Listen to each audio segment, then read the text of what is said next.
కాబట్టి ఈ నా మాటలు విని వాటి చొప్పున చేయు ప్రతివాడును బండ మీద తన ఇల్లు కట్టుకునిన బుద్ధిమంతుని పోలియుండును.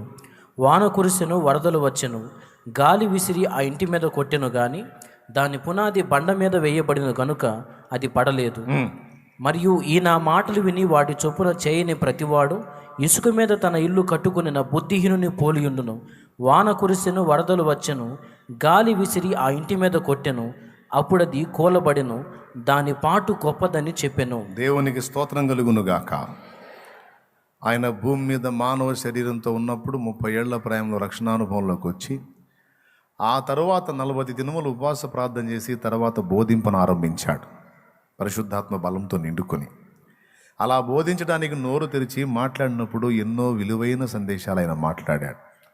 యేసు ప్రభు మాటలన్నీ కూడా అద్భుతమైనటువంటి సందేశాలు, ప్రతి మాటలో జీవం ఉంది.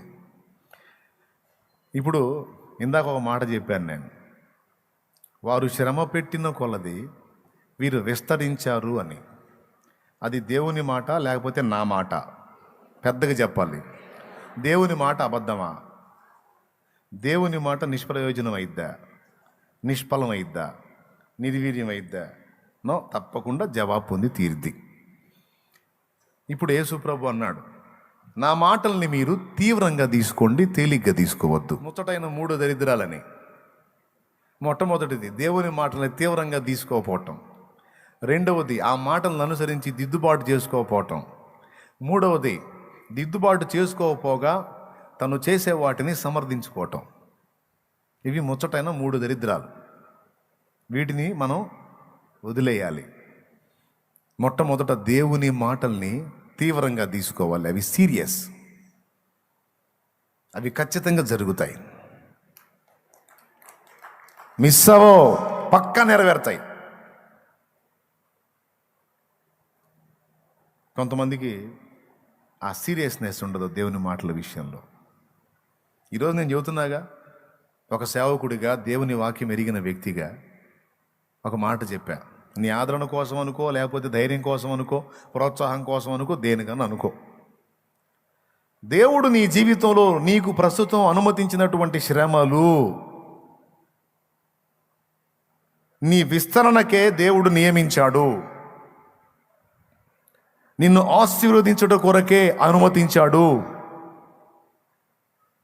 అన్ని విషయములో నిన్ను విస్తరింపజేయటానికే దేవుడు నిన్ను అనుమతించాడు అనేది నేను చెప్పా.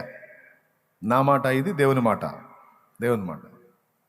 శ్రమలు మన విస్తరణకు కారణమవుతాయి. అందరూ మనసులో తీసుకోండి అమ్మా. ఏ బాధ అయినా, ఏ వేదన అయినా, అది రోగమైనా, అదంతా కూడా మనల్ని విస్తరింపజేయటానికట. ఇక్కడ అన్నాడు, నా మాటలు విని వాటిని నమ్మాలి,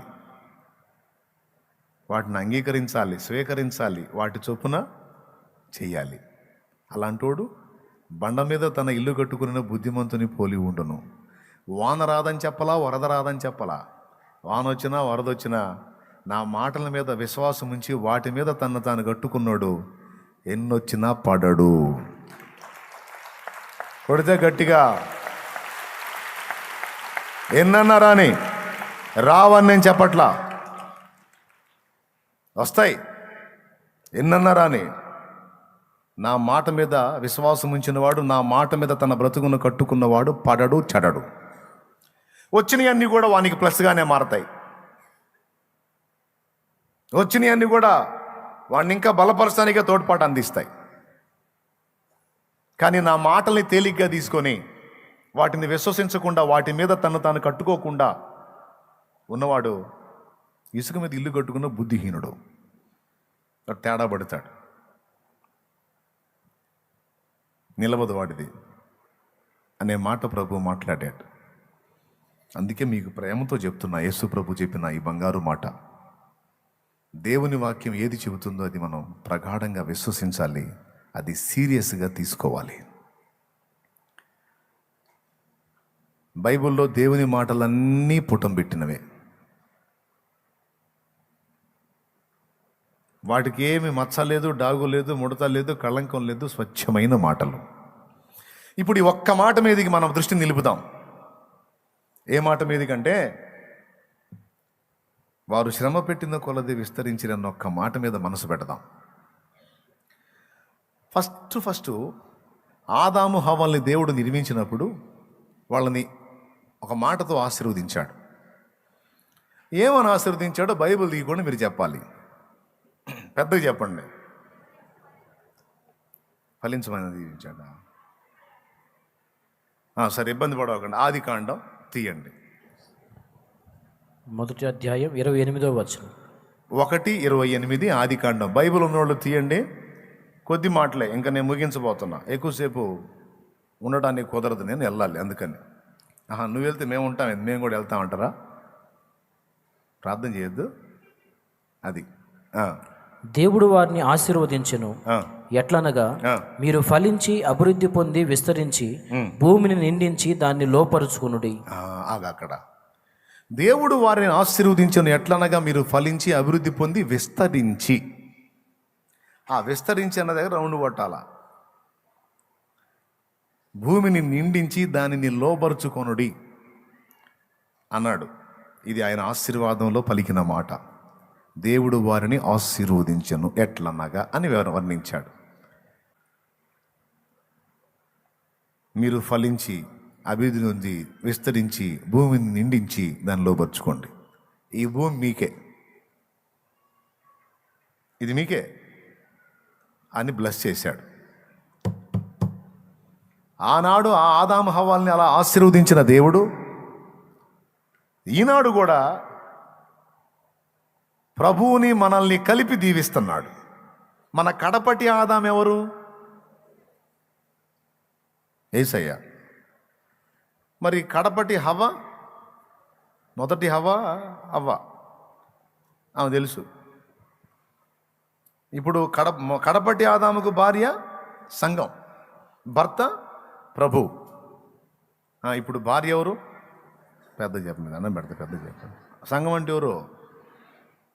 సంఘం అంటే చాలా సంఘాలు ఉన్నాయి. పురపాలక సంఘం ఉంది, కుల సంఘం ఉంది, ఏమండి, ఇప్పుడు బీసీ సంఘం ఉంటుంది, ఓసీ సంఘం ఉంటుంది, ఎస్సీ సంఘం ఉంటుంది, ఎస్టీ సంఘం ఉంటుంది. అట్లా సంఘాలు ఉన్నాయి. చేనేత సంఘం ఉంది, రకరకాల సంఘాలు ఉంటాయి. ఏ సంఘం? దేవుడు స్వరక్తం ఇచ్చి సంపాదించిన సంఘము అంటే నువ్వు, నేను, మనం.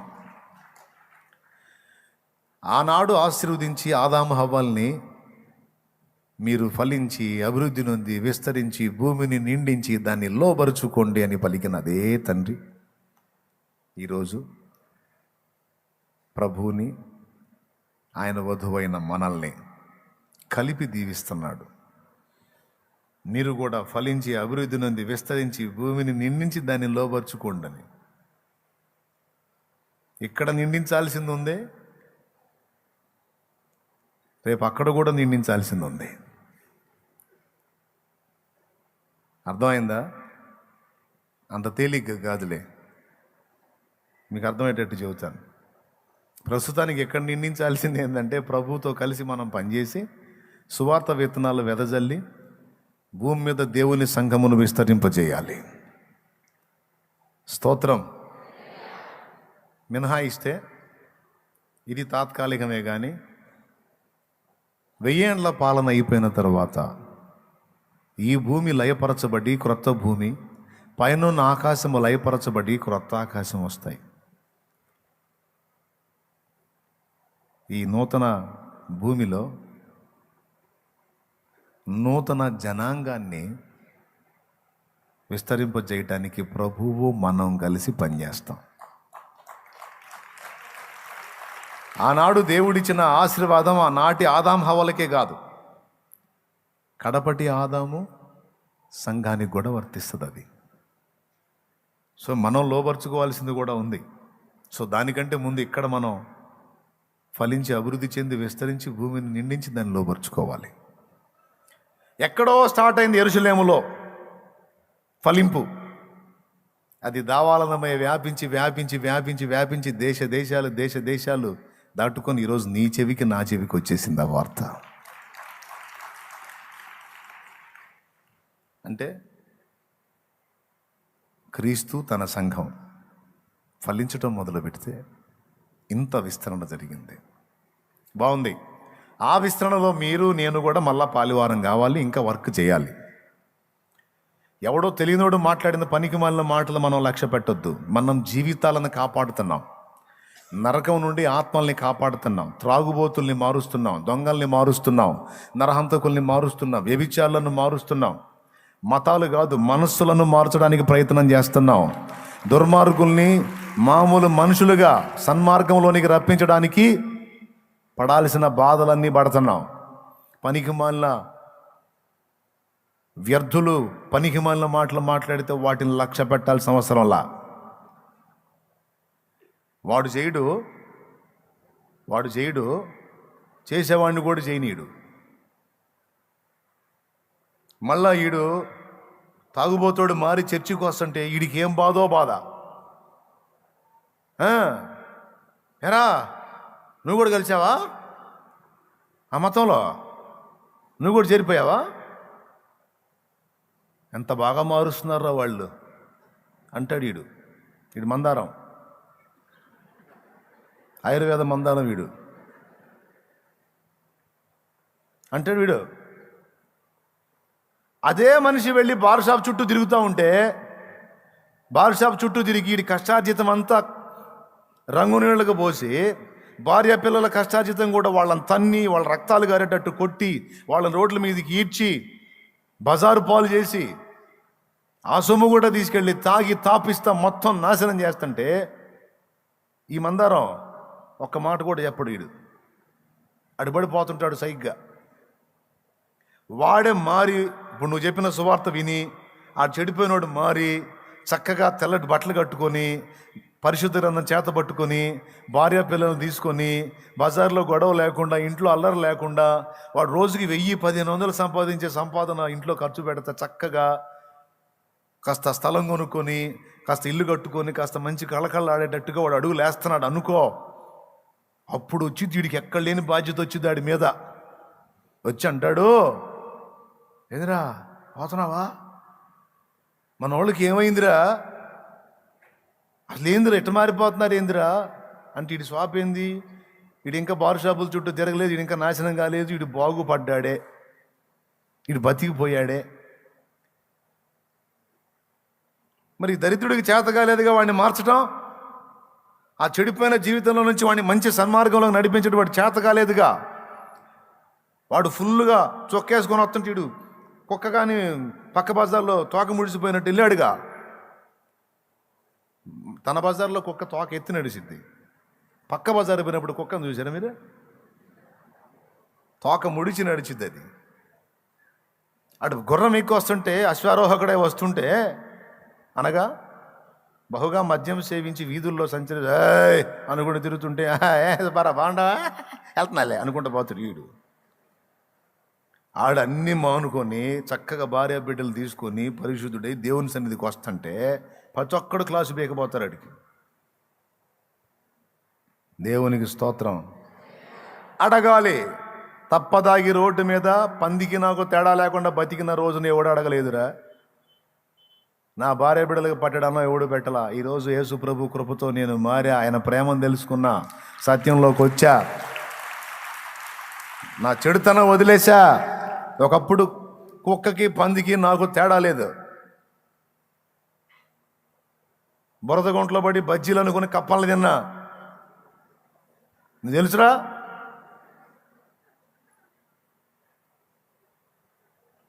బజ్జీకి ప్రాణం వచ్చింది ఏందని. పందికి నాకు తేడా లేదు. అలాంటి బతికినోడిని ఈరోజు మారిపోయి మనిషిలాగా బ్రతుకుతూ 10 మందికి ఆదర్శంగా ఉంటే నీకు వచ్చిన బాధ ఏందిరా? నా మీద కమిటీ వేయటం ఏంది? నన్ను కులంలోకి పిలుస్తానంటమేంది? నా బాగుని కోరకుండా నా చెడుగును కోరిన నా కులం నాకొద్దు. ఈరోజు నేను మనిషిగా మారానంటే నీకు తెలివి ఉంటే, నీకు బుర్ర ఉంటే, నీకు మెదడు ఉంటే రా, నాతో పాటు వెంటబడి చర్చికి రావాల నువ్వు. ఇంత కఠినమైన మనిషి, ఇంత దుర్మార్గుడు, పందికి వీడికి తేడా లేకుండా బతికినోడు ఇంత అద్భుతంగా ఎలా మారాడు? ఇంత చెడిపోయినోడు ఇంత మంచి వ్యక్తిగా మార్చినోడు కదా దేవుడు అంటే. లోకంలో మేము కూడా జాతరలు చేశాం. 5 రోజులు, ఫస్ట్ రోజు నుంచి చివరి రోజు దాకా ఫుల్ భక్తి అంతే. దేవుడు అనకూడదు, తాగాల. అలవాటు లేని వాళ్ళు అలవాటయ్యారు. మా 4వ బావ అక్కడ అలవాటయ్యాడు. పక్కనోడు కూడా పలకరించరు. వాళ్ళ ఊళ్ళో వాళ్ళకి ఇచ్చిన పేరు అరణ్య జీవులని, బ్లెంట్ భాష చెప్పాలంటే అడివోళ్ళని. అంటే ఎవడిని పలకరించరు, ఎవరితో మాట్లాడాలి, అలాంటి జీవితాలు. ఎక్కడ వాళ్ళకి అలవాటైంది? వీటి దగ్గరే అలవాటైంది. అతను లేడు ఈరోజు. అతని భార్య అంటే మా అక్క, 4వ అక్క లేదు, 2 చనిపోయారు. 3 బిడ్డలు అనాథలు అయిపోయారు. అతని తాగుడు జీవితం. ఎక్కడ దానికి పునాది పడింది? జాతర, 5 రోజుల జాతరలో. ఏది భక్తి, ఏది దేవుడు, ఏది సత్యం? తాగుడు అలవాటు చేసే దేవుడా, తాగుడు నుంచి బయటికి తెచ్చే దేవుడా? మరి బైబిల్లో నోవాహు ద్రాక్షరసం దాగి పడుకున్నాడని ఉందిగా. ఒరే దరిద్రుడా, అది పాత నిబంధన. క్రొత్త నిబంధనలు యేసయ్య చెప్పాడా తాగి బొబ్బొండాయని? మద్యపానం చేసేవాడు నరకానికి పోతాడని రాసుంది. త్రాగుబోతులు దేవుని రాజ్యానికి రారని రాసుంది. ఏమమ్మా? చెడిపోయినోడు గట్టు ఉంటేనేమో అన్ని అట్టనే ఉన్నచ్చాలా. ఆడు మంచిగా మారితేనేమో వీడికి ఏం బాధ. కాబట్టి ఇలాంటి ఆఫ్ మైండ్ వాళ్ళు 100 మాటలు మాట్లాడితే నువ్వు ఎందుకు లక్ష్య పెట్టాలా? అక్కరకు ఉపయోగపడినటువంటి పనిహిమల్ల మాటలు 100 మాటలు మాట్లాడితే నువ్వు ఎందుకు వాటిని పరిగణలో తీసుకోవాలా? కేర్ చేయొద్దు, వదిలాయి. నీ జీవితం మారింది. ఒక నిర్ణయం తీసుకో. నేను చచ్చేలోపు, ఒకప్పుడు చెడిపోయినండి నేను, నా యేసయ్య కృపతో నేను మారాను. నేను చచ్చేలోపు 10 మంది బ్రతుకుల్ని వెలిగించి సావాలి. ఒక త్రాగుబోతువాడు మారితే నా ఊపిరి పోయేలోపు 10 మంది జీవితాలను త్రాగుళ్ళలోంచి బయటికి తీసుకొచ్చే సావాలి. ఒక వ్యభిచారపోడు మారిన నేను 10 మంది అది జీవితాల్లో ఉన్న వాళ్ళు మారాలా. వాళ్ళ కోసం నేను కష్టపడాలి. ఈరోజు కొన్ని జీవితాలు ఎంత అద్భుతంగా మారినాయండి. లోకానుసారంగా ఉన్నప్పుడు, డ్రింక్ అలవాటు ఉన్నప్పుడు నువ్వు నీ ఫ్రెండ్ ఇంటికి పోయావు అనుకో, దేనికి? పిలవడానికి. వాళ్ళ భార్య ఏమంటది? నువ్వు రోడ్డు మీద వస్తుంటే వాళ్ళ ఇంట్లో ఉండి భార్య ఏమంటది తెలుసా?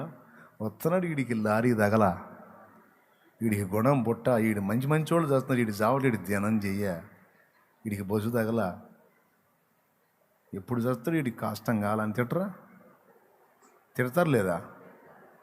తిట్టరా? ఇల్లు ఉడుచుకుంటాడు కనపడ్డాడు అనుకో, నేను ఇంకా పవిత్రమైన తిట్లు తిట్టా. కొంతమంది ఇంకా ఘోరంగా తిడతారు. కానీ ఏం చేద్దాం? బాధ. వస్తున్నాడు, భర్తను తీసుకొని పోతాడు. ఈ తాగి వచ్చినట్టు ఉండడు, ఇంటి మొత్తాన్ని తిప్పి కొడుతుంటాడు. మరి ఎన్ని రోజులు తనులు తింటది? వాడు వస్తున్నాడు మరి దుష్ట రాక్షసుడిలాగా తీసుకెళ్ళటానికి. అప్పుడు సన్మానించిదా? రాని అంటదా? ఏమంటుంది తెలుసా? అప్పటిదాకా తిట్టి నువ్వు ఇంటి దగ్గర పోగానే గడప దగ్గర ఉన్నానే, ఏందన్నా ఏంటి అంటది. అమ్మాయి వాడు ఉన్నాడా అంటాడు అనుకో. ఎవరు? నిన్న పోయారు, మొన్న పోయారు. ఎందుకన్నా ఆయన్ని? ఎందుకు? నువ్వు నాశనం అయింది కాక ఆయన ఎందుకు పాడు చేస్తావన్నా? దండం పెడతాం పో అన్నా అంటాడు. అక్కాయ్ వింటున్నావా? దండం పెడతాం పో అన్నా అంట. 4 అడుగులు అవతలకి అయితే చండాలంగా తిడుతుంటారు. శాపాలే. అంతేనా తమ్ముడు? లేదా సన్మానాలు చేశారా? కుర్చీ కూడా చూపించరు, గిన్నెడు చన్నీళ్ళు కూడా ఇరు. ఒకవేళ వాడు కొడతాడు, భర్త కొడతాడన్న భయంతో నీకు ఒకవేళ సన్మానం చేసిన, ఆతిథ్యం ఇచ్చిన, కొంతమంది ఏదో మామూలు కాఫీ టీలు ఇస్తారు. నా బోటోళ్ళు అనుకో మోషన్ ట్యాబ్లెట్లు ఉంటాయే. ఇక మళ్ళీ వాడు ఇంటికి రాకు, కాఫీలో ఒక 5 ఇక వాడు మందుకు పోదాం రాదు కాదు, ముందు బాత్రూమ్ తిరుగుతూ ఉంటాడు పోయిన కాడ నుంచి. ఇక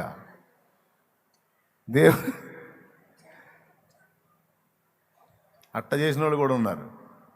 వీడు వదిలిపెట్టట్లా మా కొంపని. అలాంటి వ్యక్తులు ఈరోజు మారిపోతే అదే ఆడపిల్ల ఈడెన్నడ చస్తాడో అన్న ఆడపిల్ల ఏమని పిలుస్తుందో తెలుసా? అన్నా అన్నా అన్నా అన్నా రాన్నా, అన్నా మా ఇంటికి రాన్నా, మా ఇంటికి రాన్నా, నా కూర్చోన్నా, అన్నా నువ్వు మా ఇంటికి వస్తే దేవుడు వచ్చినట్టుందన్న, అన్న అన్నా నువ్వు మా ఇంటికి వస్తే దేవుడు వచ్చినట్టుందన్న, దేవుడు వచ్చినట్టుందన్న, అన్న ఇంత మారిపోయావేందన్నా, మారిపోయావేందన్నా, అసలు నేను మా అన్ననైనా నేను చూస్తున్నాను అనిపిస్తుంది అన్న. అన్న అన్న మా ఇంటి రాన్న అల్లాడిస్తున్నాడు అన్న, నువ్వు ఇంత బాగా మారావన్నా, నా పిల్లల కష్టం కూడా బతకనీయట్లేదన్నా. అన్నా అన్న అన్న ఆయన ఎట్లన్నా కానీ మంచి మార్గానికి తీసుకురా అన్న, నీ కాళ్ళు పట్టుకొని ఏడ్చిన ఆడపిల్లలు ఉన్నారు. వీడి ధనంజయ వీడి పాడగట్ట అని తిట్టిన వాళ్ళు ఆడు మారి యేసు ప్రభు సువార్త విని, నీ కష్టం తమ్ముడు, నువ్వు చెప్పావా నీకు కష్టపడి, చెల్లి నీ కష్టం అమ్మా, అది కుటుంబం బాగుపడింది ఈరోజు నీ పుణ్యమే తల్లి, నిన్ను వాడుకున్నాడు యేసయ్య, నిన్ను వాడుకున్నాడు యేసయ్య. ఆ జీవితం బాగుపడిందమ్మా, జీవితం బాగుపడిందమ్మా. ఆ భార్య బిడ్డలు పట్టెడు అన్నం తింటున్నారు, ఆ కుటుంబం పచ్చగా ఉంది, వాళ్ళు మనుషుల్లో బతుకుతున్నారు. నువ్వు ప్రకటిస్తున్న వల్ల, నువ్వు చెప్పటం వల్లమ్మా, యేసయ్య గురించి వాళ్ళకు నువ్వు నేర్పటం వల్ల, యేసయ్య గురించి చెప్పటం వల్ల, వాళ్ళు దేవుని సన్నిధికి రావడానికి కష్టపడ్డందువల్ల నీ కష్టం వ్యర్థం కాలేదు, కుటుంబం కాపాడబడిందమ్మా, కాపాడబడిందమ్మా. నువ్వు కష్టపడ్డావు, నువ్వు ప్రకటించావు, నీ కష్టం వృధాగా పోలావు, కుటుంబం బాగుపడేది.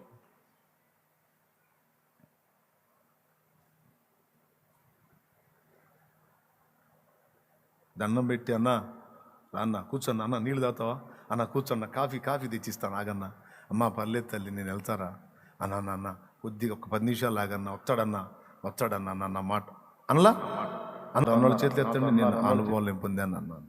అదిగో ఎన్నో చేతులు లేచినాయి. ఇదే మనుషులు ఒకప్పుడు శాపాలు తిన్నారు, ఈరోజు ఈ వ్యక్తులే మారి 10 మంది జీవితాలకు ఆదర్శంగా మారారు.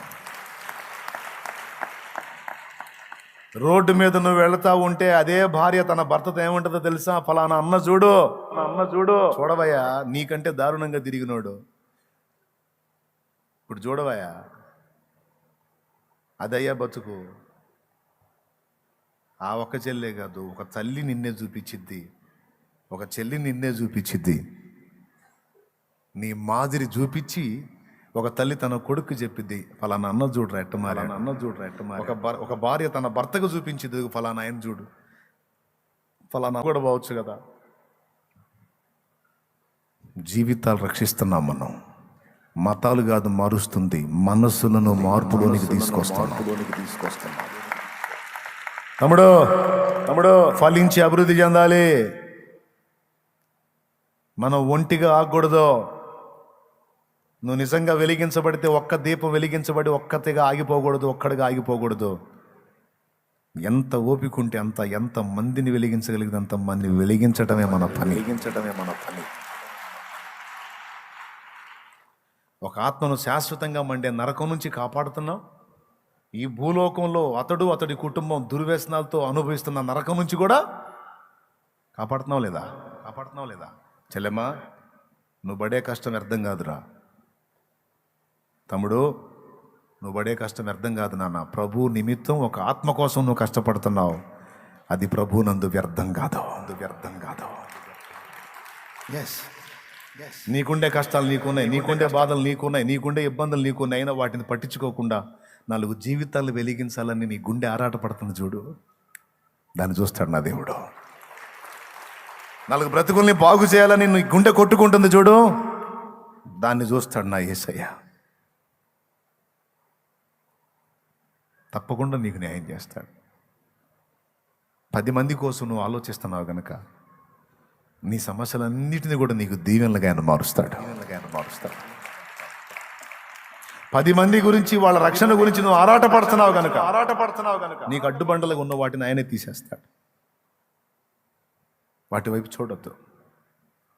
క్రీస్తు సువార్తను విస్తరింపజేయాలి మనం. ఎస్,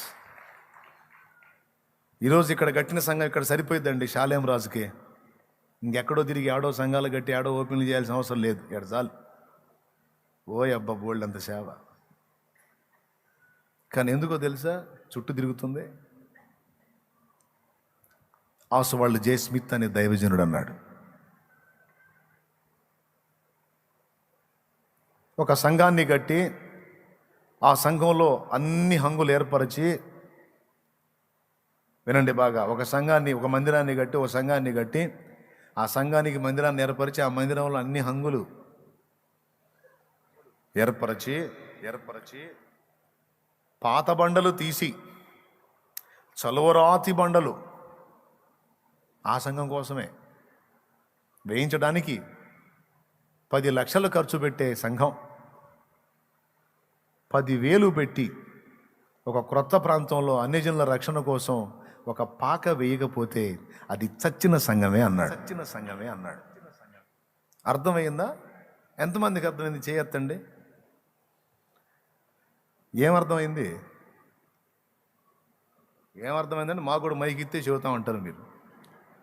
స్తోత్రం, హల్లెలూయా. అవునా? అది ఆయన ఆస్వాల్డ్ జే స్మిత్ గారు అంటే ఆయన అన్నాడు, అరే ఎంత చేస్తావు అదే దానికి, ఎంతవరకు అవసరం అంతవరకు చేసేసావు. కానీ ఒక సంఘమే కట్టి అక్కడే దానికే చిత్రాల పనులు చేసుకుంటూ కూర్చుంటే విస్తరణ ఎక్కడరా నాయనా? మిషనరీలకు సపోర్ట్ చేయని సంఘం చచ్చిన సంఘం. మిషనరీలను లేపని సంఘం చచ్చిన సంఘం. కోట్లు పెట్టి సుందరమైన మందిరం కట్టడం కాదు, అన్యజనుల రక్షణ కోసం 10,000 పెట్టి ఒక పాక వేసింది జీవంగల సంఘం.